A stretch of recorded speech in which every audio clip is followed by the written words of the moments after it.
You are now in the Backcourt, a Brooklyn Nets podcast presented by Ticketmaster. Thank you guys for listening. I'm Lucas Kaplan, writer for NetsDaily, covering who else? The Brooklyn Nets.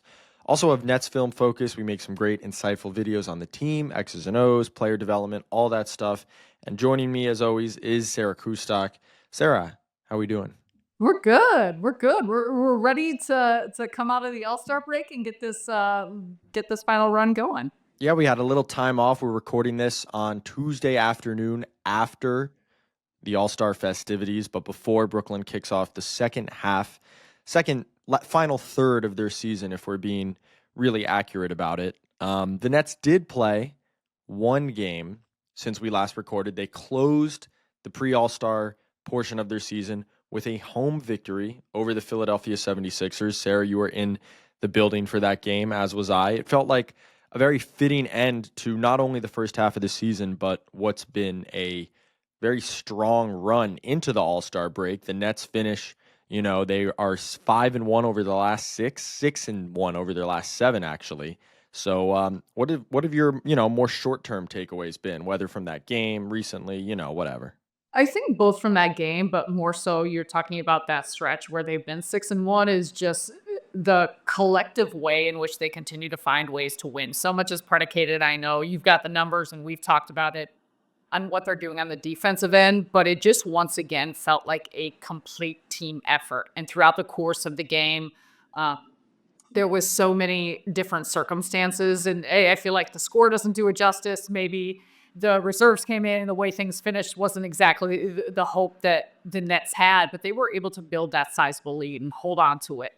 And do an excellent job of just getting contributions top to bottom. And I think it was obviously good to see a lot of players back on the floor for Brooklyn, but I think that's a hope of looking at what had happened pre-All-Star break.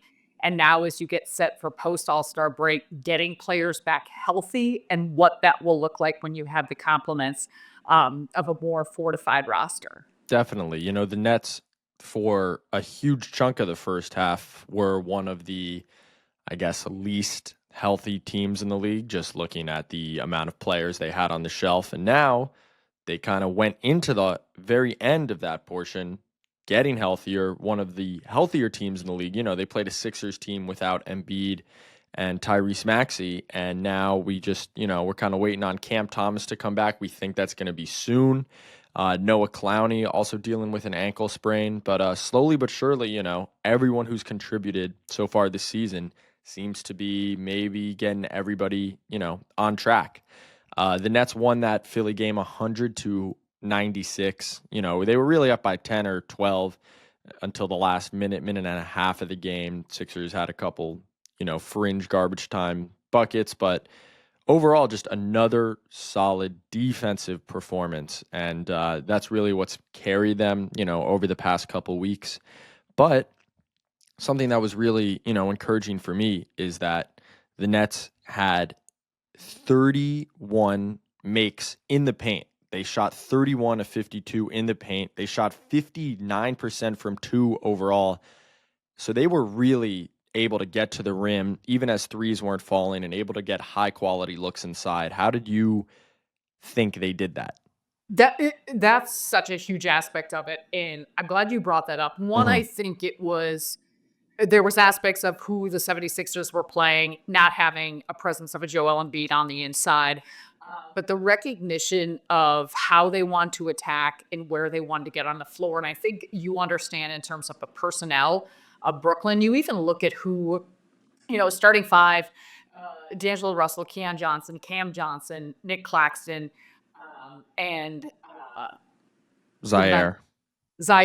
Like, there's quickness, there's length, there's slashability, and they did such a great job of utilizing that, whether through penetration, the pick and rolls, through the pass. Different players were initiating the offense from different places. Everyone was just so active in their movements. And I think that opened up a lot for a group that understood exactly how they wanted to attack and then being effective with that. But that's where I think the fun part of this lineup and what that looks like is the versatility of those players. And I think everyone has continued to flourish. Everyone has continued, to grow even more of figuring out how they can best play alongside one another. And again, I know we'll get to post All-Star break, but I think that's the fun part of this too, and even the coaching staff having a good understanding, even more so, of who fits together well and how they can best create that type of offensive game plan or the possession by possession offensive attack because of it. Yeah, and I like that you bring up the starting lineup because there was a point in January, December where with injuries and trades, the Nets had, I think, like 9 straight different starting lineups, something like that. But, for the last, I believe, at least 6 games since they got home and played the Rockets. Actually, before that, I believe I'm looking at it right now, it's been 6 straight games where they've had the same starting lineup. And even the one before that, Jalen Wilson started for Zaire Williams. So it hasn't been a total, overhaul of positions. And, therefore, I think game plans, it's a little bit easier to get guys into the right positions when there's some level of continuity. So I would say that is another reason, a main reason that the Nets have played so strongly as of late. And, that kind of brings us to the big picture outlook, right? The Nets are 20-34 at the All-Star break. They're only 1 loss out of the play-in. And it's funny, after all the roster turnover, everything the team has kind of been through, they were 2 games out of the play-in at this point last season. So you may not have expected that standings jump or improvement even in that way, but it's happened. And it really has been a tale of 2 seasons so far. Because, if you recall when they were winning games, November, early December, they were really an offensively, I guess, slanted team. So I have this stat here. Through December 16th, the day after they traded Dennis Schroeder, they were 13th in offense and 27th in defense. And so I guess, pausing for a second and thinking back to there, how have you seen the Nets at their best offensively?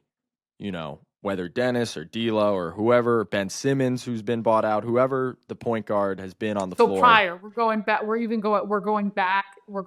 back pre-December 16th. Yeah, we're going to zoom out and I guess just say what you saw then and maybe, tenants that have continued at their best moments offensively. Lucas, regardless of lineup, who's available, what it's looked like, this is since the start of the season till now, there has been an unselfishness with how this team plays that has been so impressive to watch and also just enjoyable to watch how they move the basketball, finding open teammates. I think we keep going back to the game planning in terms of how to attack opponents. And I think Jordi Fernández and the staff do such a really nice job of having his players and their players understand that, and also the buy-in of the players. And you see that executed time and time again. And there's certainly been some challenges and some, growth and evolution, especially with all the changes in the lineup. But I think just the areas where we have seen their offense be most effective, because sometimes it's a 3-point explosion and they can't miss from the 3-point line. Sometimes they're better working the pick and roll. Sometimes they are getting the paint. Sometimes it's playing fast and fast break, transition points. Other times they've been at a slower pace. I just think there's such an unselfishness about this team and a true want to see the team succeed, regardless of who's scoring points, who's getting assists, what that looks like. And that's my favorite part of this team on the offensive side of things, is that's the care factor for one another and the want to succeed. And that's how it's translated to me in times that I've seen great success from this offense. I think that's exactly it. And, would you believe it? I do have a stat that I think you're going to appreciate. I do believe it because you always seem to do. Well, they've played 17 players that have qualified, for rate statistics. 17 players have logged enough minutes to qualify for this sort of thing per cleaning the glass. And 13 of them are at least league average or above average in assist percentage. So what percentage of his teammates' shots did he assist on while he was on the floor? So in terms of passing frequency and willingness to get the ball out of your hands when you're driving or making the extra pass or whatever, at least by that one statistic, not perfect, but you get a pretty good idea that this team shares the ball. And, 13 out of 17 guys above that, and obviously that suggests sort of this team-wide willingness to make, the right play. And even when you look at kind of the offensive dip that maybe the Nets have suffered through past December 16th or in some of their, lesser stretches, maybe before they went 6-1 in these past 7 games. It really hasn't been the ball movement, I think, that's slowed down. They just, really haven't been making as many jumpers. They haven't been making as many outside shots. However, the good news is that since December 16th, it's really flipped for them because, yeah, they're 29th in offense, but they're a top 10 defense over that 2-month stretch. And on this podcast, we've talked about how they're the best defense in the league, over these 7 games. They're the best defense in the league, I think, over the last 10 or 11 games since they got back from the West Coast. But this is now a 2-month stretch, right, where they are a top 10 defense. So small-ish sample sizes aside, they are really guarding. And to me, I have this listed here in terms of surprises, things we've really loved about the first half of the season. I think it's so admirable that they were able to go through all of this roster shifting around, injuries, trades, to the point guard position, to guys that handle the ball a lot and score the ball a lot, Cam Thomas, Cam Johnson, and they just simply made up for it by, becoming a top 10 defense over this span of time. That to me is really remarkable, and that doesn't seem easy to do from where I'm sitting.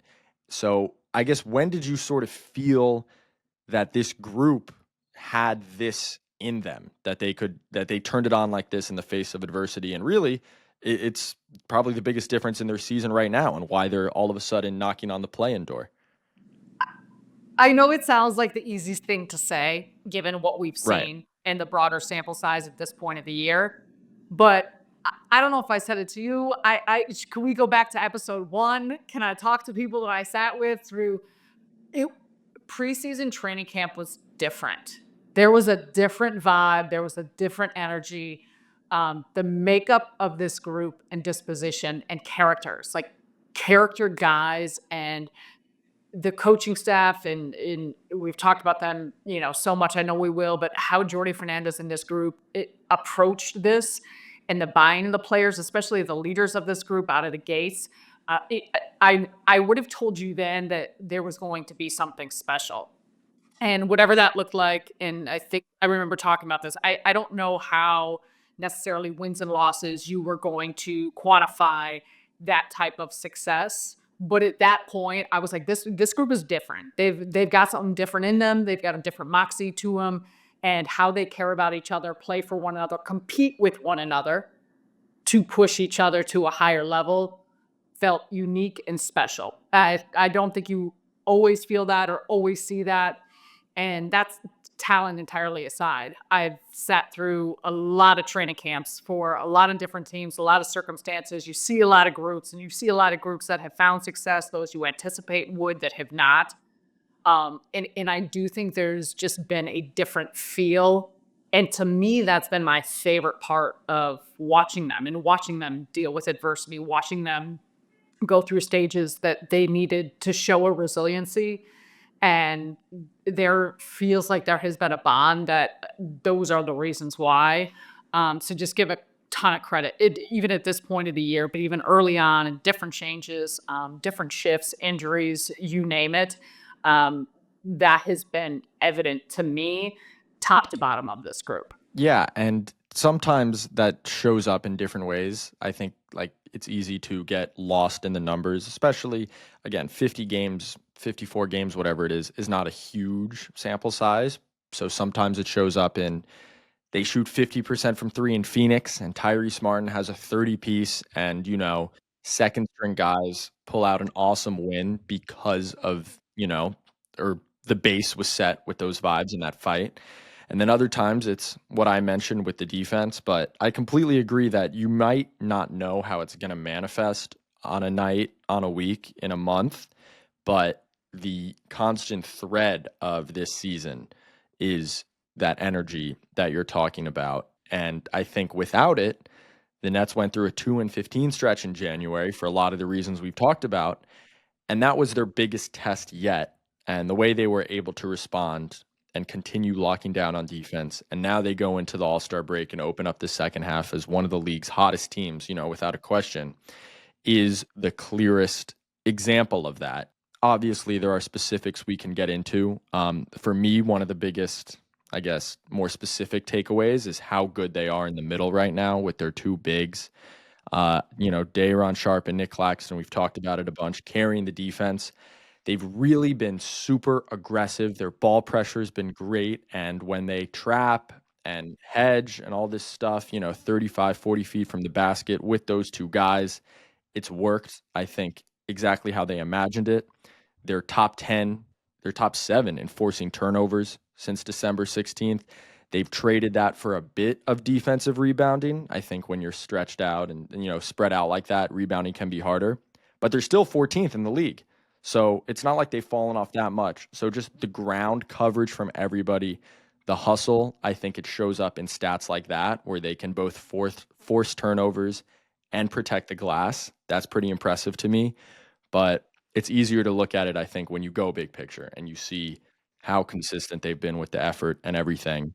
And the last thing I had here, looking back at the first half of the season, has to be a credit to rookie head coach Jordi Fernández and his coaching staff. And I want to ask you, obviously players can say a lot of things about their coaches and, they're a great guy and they do great things for me.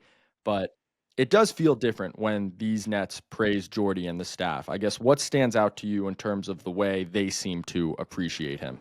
Whew, there's so many things. One, I just think it's his honesty and directness, communication, and clarity of what they're looking for as a team. But he's got such a great feel and understanding for them as players and as humans and how to respond to that and how that varies maybe night to night or day to day. And just a staunch belief that they're going to find success. And if they show up in the ways that we keep talking about, that type of effort and that type of fight and believe in one, like those are, especially in sports and in whatever, like you say those words, you talk about those things, you watch people say stuff like that, who actually puts that into practice and who actually believes that.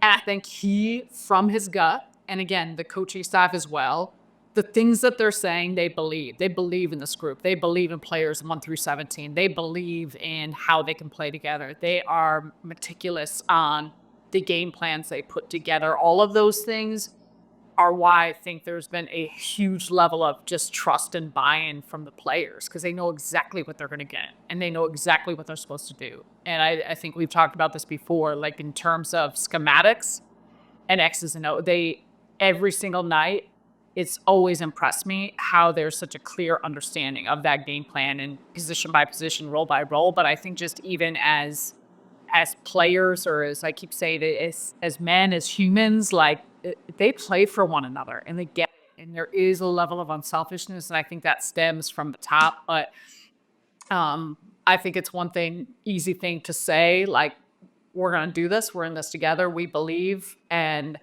there's another thing to actually feel that. And to me, I think there is that feeling amongst the group. And that's where I would circle back to. That's a big part of where it starts. That's a big part of where it starts. Yeah, and it's earned him the right to even be more honest because he's been honest and clearly it's been working out and he has the best interests of everybody in mind when he's honest. So now he can be more honest. Best interests of everybody and of the team. But like that, right. That's it. And I think it you knew it was different when, rookie head coach, first job, maybe a young team. After a loss, especially early on in the season, he would get, up on that podium and talk to the media and really be harsh and direct about calling his players out and not sugarcoating it when he felt like they weren't giving full effort. And there were even times where he really criticized their effort on a given night. And to me, like an outside observer, I was like, well, I didn't think their effort was that bad. I don't think that's why they lost. And, that is not always the perhaps That doesn't always work out in NBA locker rooms. But it has so far. And so for him to have the cachet to do that, I think that speaks too about how the players trust his honesty. So, first year marks for him so far. And the last thing to follow up, but it's now evident to me, and the connectivity of it is that when Jordi Fernández was first hired, I heard from some of my dearest friends or players or whatever in the league that have played for them, and you're gonna love them. You're gonna love them. They're gonna love them. Yeah. They're gonna there was such a, and not to say that doesn't happen, but from people that I trust or know get it, like there was such a really, really forceful way of this individual is going to make a difference. And that to me now I'm like, oh, yeah. Like I get it. I see it. And I think we all do. Yeah. And I think it was evident. I was lucky enough to go back to Sacramento for his return. I traveled to the West Coast when the Nets were out there, and, just the outpouring of love and the way people talked about him, like that was a great Nets win that night in Sacramento, but it was also about him. It was felt like a homecoming, and he was only there 2 years, and he wasn't the head coach. And, the fans and the media, like how much of an impact did he really make? We really saw it, in my opinion, when we went back there.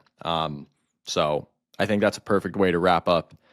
I would say wrap up our recap of the first half, but hey, I was going to do Brooklyn's finest for the pre-All-Star portion of this season, but maybe we can just give it to Jordi Fernández, because I feel like that would make a lot of sense. Unless there's a player, of course, you want to shout out for, these first 54 games and whatnot.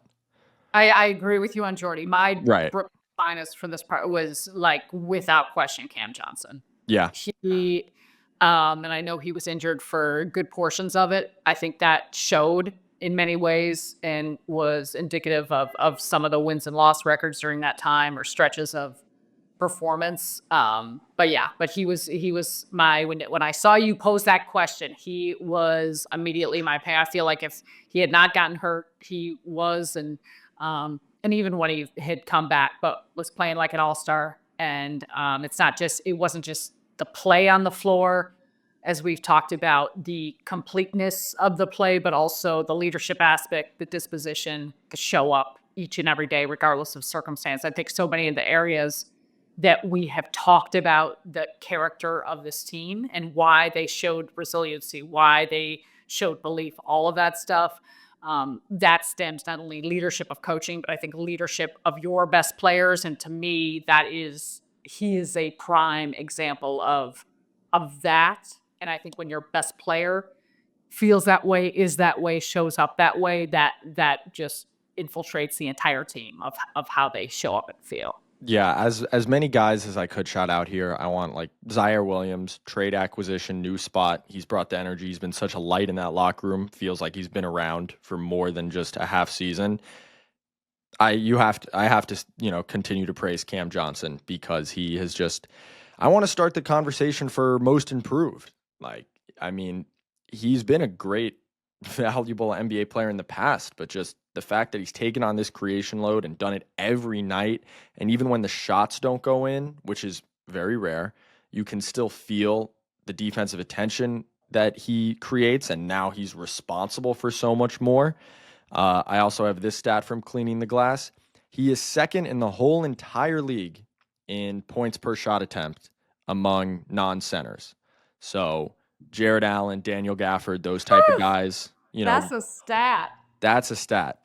1.4 points per shot. He's at like 1.3.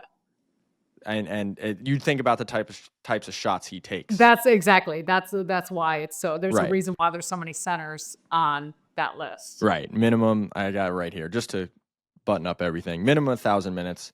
Only person ahead of him is Keon Ellis, actually, but Cam Johnson has a lot more volume so far and a lot more off the dribble attempts. But man, he's just been, what can you say, really? So I don't know. I don't know who we're talking about for most improved, but and not as a slight to his NBA career before this, but man, I just so impressed with him. And with that, who knows what the second half of the season will look like for the Nets, but there are obvious things to watch for. We talked about their offense at its best and when it was really clicking. I don't think the ball movement and the unselfishness ever stopped. I think they have gone through a cold shooting stretch. That's part of it. The defense has picked up. So really, I guess the question for this second half of the season is how can the Nets marry both those sides and combine, the best aspects of their offense, which we really saw more so on the earlier side of the season, with this defensive effort that they've put forth recently. So I guess what are you looking for out of the All-Star break? First couple games, whatever. What are you really, focusing in on? One, I'm excited. Two, if I had this magic wand, and I think this would be the answer for a lot of things, but to me, it's if they're healthy, if they have the complements of this roster and this lineup, and um, those that can you see so much versatility, optionality, all of that stuff. That's where, to me, they can be special offensively, defensively. I think even that progression of getting more and more accustomed to Jordi Fernández, the consistency of what that looks like it's challenging for a lot of reasons when you're dealing with that much injury or that much change or players being in and out, because also it's just the familiarity with one another. So I'm looking for hopefully more continuity and consistency of what the lineups and rotation may look like. And in turn, I think that's just going to continue to bolster all the really solid play that we've seen, and how this team grows together. And I think there's just been so many positive signs heading into the All-Star break that coming out of it, I'm very enthused for that and for these players to have this push, have this run, and have this sense of a little bit of chip on their shoulder, however you want to term it, of the expectations and where they already are at, and I think what they can get to. And I love that. I love that for an organization, for a team, for coaches, go out there and be great. And I feel like there's a lot of aspects that they've grabbed hold of that collectively, and we've seen that. And I do trust them.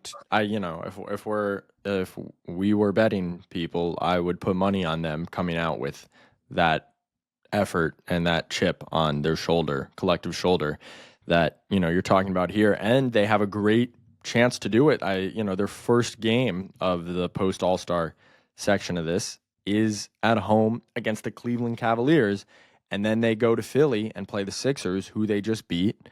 And that is a fantastic 1-2 punch of, one of the top teams in the East and a team they're now tied with in the standings that they just beat. So we're going to learn early. And for me, I know I've been talking about this offensive downturn, but it really is not all negative because they are getting really good shots overall. Since December 16th, which is, I guess, the weaker offensive part of their season, they're actually fifth in corner threes attempted, and they are 11th in what's called location field goal percentage, which is if every team shot league average from all these locations, mid-range, three, rim, whatever, the Nets would be 11th. So they're getting the sort of shots that you want. Threes at the rim. And the elephant in the room is that when you talk about health, Cam Thomas is scheduled to have an update very soon, I think, post All-Star break, so any day now. And his return could be imminent. And when you think about end of shot clock situations where they've struggled and, just a great jump shooter, both off the catch and off the dribble, which, the Nets could really use right now, that could be a huge antidote to some of their offensive struggles. And Noah Clowney as well, who was hitting a bunch of threes at a high volume. So I'm really excited for them to,